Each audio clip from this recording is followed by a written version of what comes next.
안녕하십니까. 글로벌 모니터 안근모 편집장입니다. 미국 소비자들이 물가 급등세에도 불구하고 돈 쓰는데 여념이 없습니다. 아니 그 반대로 그렇게 돈을 써대니까 물가가 다시 뛴다고 하는 게 맞겠습니다. 지난달 미국의 소매 판매가 전월비 1.7% 급증했습니다. 미국 정부가 또 한 차례 헬리콥터 머니를 뿌렸던 지난 3월 이후로 가장 높은 증가율입니다. 시장에서도 1.4%나 늘었을 걸로 예상하긴 했는데 실제로는 그보다 훨씬 큰 폭으로 증가했습니다.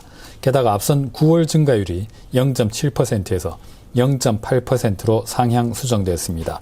이 중에 서프라이즈였습니다.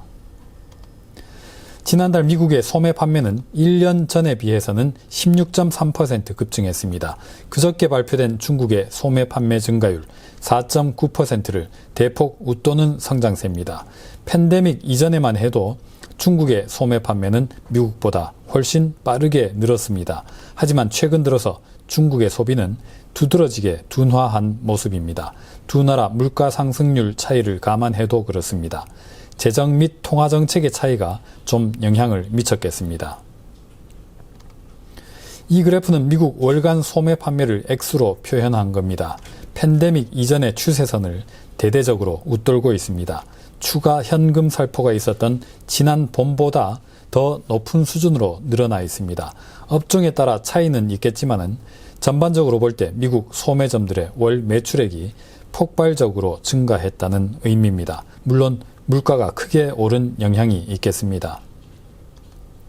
그러나 물가 효과를 제거한 실질 기준으로 보더라도 미국의 소매 판매는 이렇게 팬데믹 이전 추세선을 대폭 상회하고 있습니다. 최근 들어서 모멘텀에 다시 탄력이 붙는 모습입니다. 물가가 크게 올랐는데도 불구하고 미국 소비자들의 씀씀이는 거침이 없습니다. 그런데 또 뒤집어서 생각해보면 그렇게 쓰니까 물가가 크게 오르는 거라고 볼 수도 있겠습니다. 보시는 그래프는 작년 4월 바닥 이후의 흐름입니다. 파란색 선은 미국 소비자 물가지수입니다. 흰색 선 미국 소매 판매 액수와 비교하면 물가가 올라가는 속도는 그냥 미미할 따름입니다. 10월 들어서 다시 빨라진 미국 물가 오름세는 다시 강해진 미국 소비 수요 영향이라고 볼 수도 있겠습니다. 소비, 판매뿐만 아니라 생산 지표도 아주 좋았습니다. 지난달 미국의 제조업 생산은 전월비 1.2% 증가했습니다. 시장에서는 0.9% 증가를 예상했는데 그보다 훨씬 많이 늘었습니다. 더 고무적이었던 것은 바로 이 지표입니다. 미국의 자동차 및 부품 생산 실적입니다. 10월 들어서 11%의 급증세로 돌아섰습니다. 지난해 7월 이후 가장 빠른 증가 속도를 보였습니다.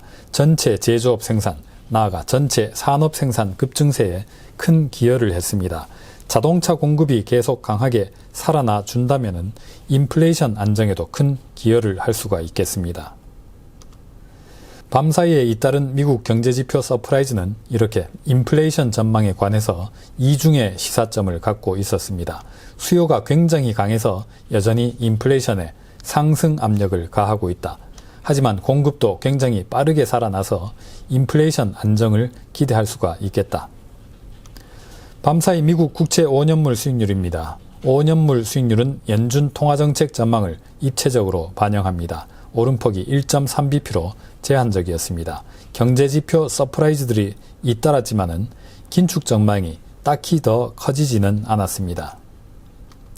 인플레이션 전망에 민감한 미국 국채 30년물 수익률입니다. 3.3bp 제법 많이 올랐습니다. 연준의 인내심 덕분에 장기적으로는 성장세와 인플레이션이 좀 더 견인될 것 같다는 전망을 드러냅니다. 밤사이에도 긴축을 서둘러야 한다, 참아야 한다, 미국에서 말들이 참 많았습니다. 여러분들의 생각은 어떻습니까? 오늘은 여기서 마치겠습니다. 감사합니다.